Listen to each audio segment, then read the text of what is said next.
नमस्ते बच्चों। आज हम लोग परिसर 2 पाठ 2 संतों के कार्य पाठ पढ़ेंगे।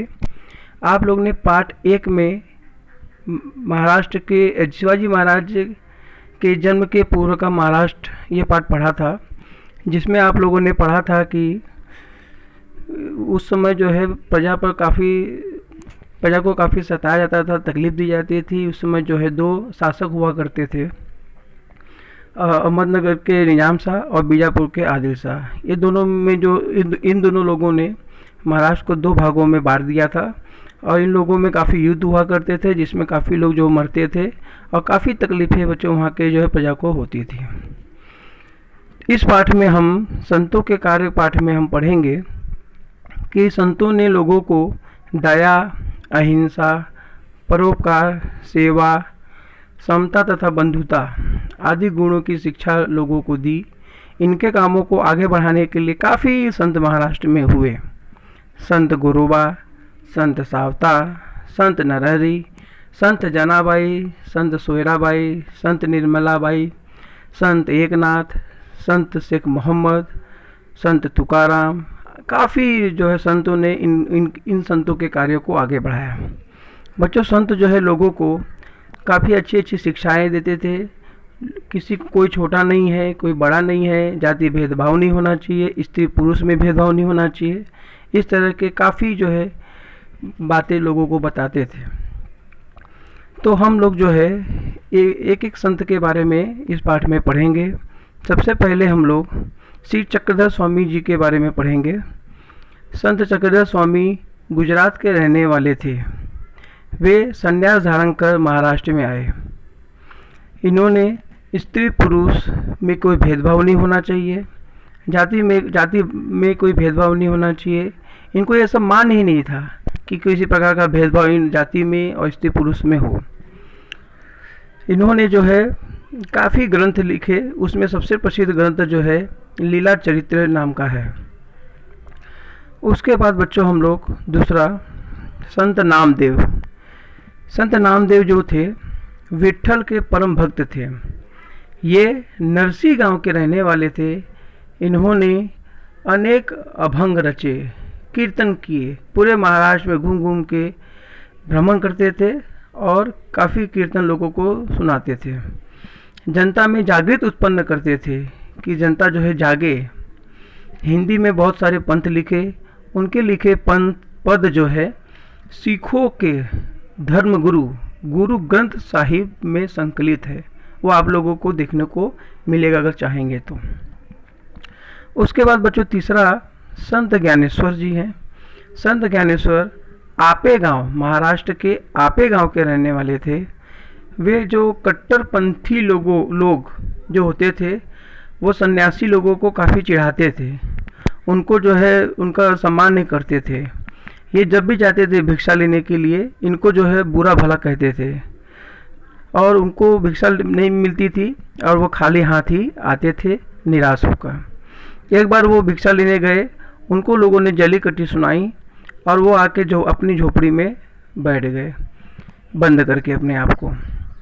उसके बाद उनकी बहन मुक्ताबाई आई और उन्होंने उनको काफ़ी समझाया और समझाने के बाद उन्होंने अपने आप को सामाजिक कार्य में लगा दिया।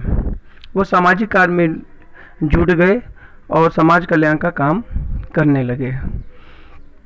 उसके बाद बच्चों उनका एक उपदेश था लोगों को कि ईश्वर पर श्रद्धा रखो, दुखी लोगों की सहायता करो, किसी को सताओ मत। इस प्रकार का ये उपदेश देते थे।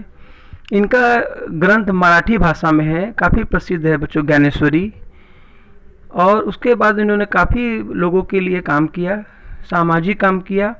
और वो जो है युवा अवस्था में काफ़ी कम उम्र में ही आलंदी नामक गांव में, पुणे के आलंदी नामक गांव में जीवित समाधि ले ली। उसके बाद बच्चों अगला हम संत एकनाथ जी के बारे में पढ़ेंगे। संत एकनाथ पैठण के रहने वाले थे। महाराष्ट्र में पैठण जगह का नाम है बच्चों, वहाँ के रहने वाले थे। उन्होंने नामदेव जी, संत नामदेव और संत ज्ञानेश्वर के कार्यों को आगे बढ़ाया। उनका भी यही था सोच कि ऊंच नीच, जो ऊंची जाति का हो नीची जाति का हो, उनमें किसी प्रकार का भेदभाव नहीं होना चाहिए और जानवरों को सताना नहीं है, क्योंकि बच्चों जानवर बोल नहीं सकते हैं, अपनी तकलीफ को बता नहीं सकते हैं। इसलिए उनका मानना था कि मूक प्राणी, मूक मतलब जो नहीं बोलता है, तो मूक प्राणियों पर किसी प्रकार का कष्ट न हो, उन पर दया करो, उन पर दया करो। और इस तरह का उन्होंने काम आगे बढ़ाया।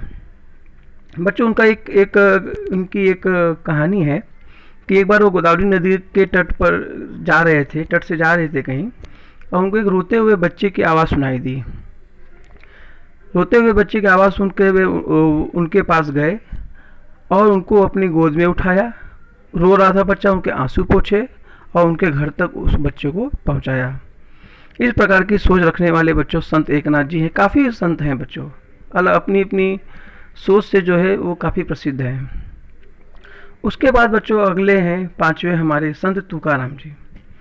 संत तुकाराम जी शिवाजी महाराज के समय के तुकाराम जी जो है काफ़ी प्रसिद्ध थे। और वो संत जो है बच्चों महाराष्ट्र के पुणे के पास देहू नामक गांव में रहते थे। तुकाराम जी इतने एक चीज़ के लिए प्रसिद्ध थे बच्चों कि उनके जो पूर्वज थे वो लोगों को कर्ज दिया करते थे, पैसे दिया करते थे, और पैसे देने के बाद उसका हिसाब किताब लिख कर कागज़ में रखते थे। तो वो संत तुकाराम जी ने क्या किया, जो कर्ज दिए हुए कागज़, जो लिखा हुआ कागज़ पे जो उनका किसको कितना कर्ज दिया गया है, वो कर्ज वाले कागज़ को उन्होंने लिया और उसको फाड़ कर जो इंद्राणी नदी में फेंक दिया। उसके बाद जो है वो सब जितने लोगों ने कर्ज लिया था उनको कर्ज मुक्त कर दिया। इस प्रकार के बच्चों संत तुकाराम जी थे। वो लोगों को उपदेश देते थे, दुखी और पीड़ित को जो अपना समझेगा वही सच्चा साधु है। संत तुकाराम जी लोगों को अभंग आकर सुनाते थे, अच्छी अच्छी शिक्षा लोगों को देते थे। शिवाजी महाराज भी बच्चों इनके जो है अभंग को सुनने के लिए जाते थे। उसके बाद बच्चों अगले हैं समर्थ रामदास। संत समर्थ रामदास मराठवाड़ा, महाराष्ट्र में मराठवाड़ा है बच्चों, वहाँ जाब गांव के रहने वाले थे। इनका जन्म जो है रामनवमी के दिन हुआ था। रामनवमी के दिन इनका जन्म हुआ था, इसलिए वो स्वयं को, इनका नाम नारायण था लेकिन स्वयं को राम का दास कहलवाने लगे।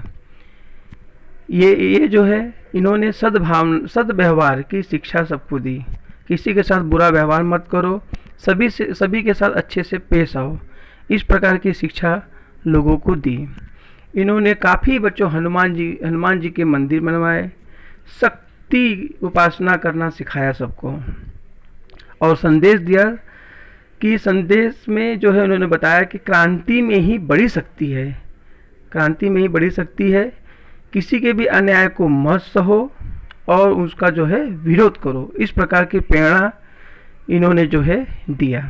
बच्चों शिवाजी महाराज जो है इन्हीं सबकी, जितने भी संत हैं इन सभी लोगों की बातों को अपने अंदर जो है उनकी बातों को सुनकर, इनके कार्यों को सुनकर, जानकर, इनको कार्यों को सुन के आगे बढ़ाया और स्वराज्य की स्थापना की। स्वराज्य की स्थापना मतलब स्वराज मतलब अपना राज्य। ठीक है बच्चों, सबको पाठ समझ में आया? सभी लोग पाठ को इसको ध्यान से अगर आप लोग पढ़ोगे, मैं इसकी स्क्रीनशॉट आपको भेजूंगा तो आपको और समझ में आएगा। धन्यवाद।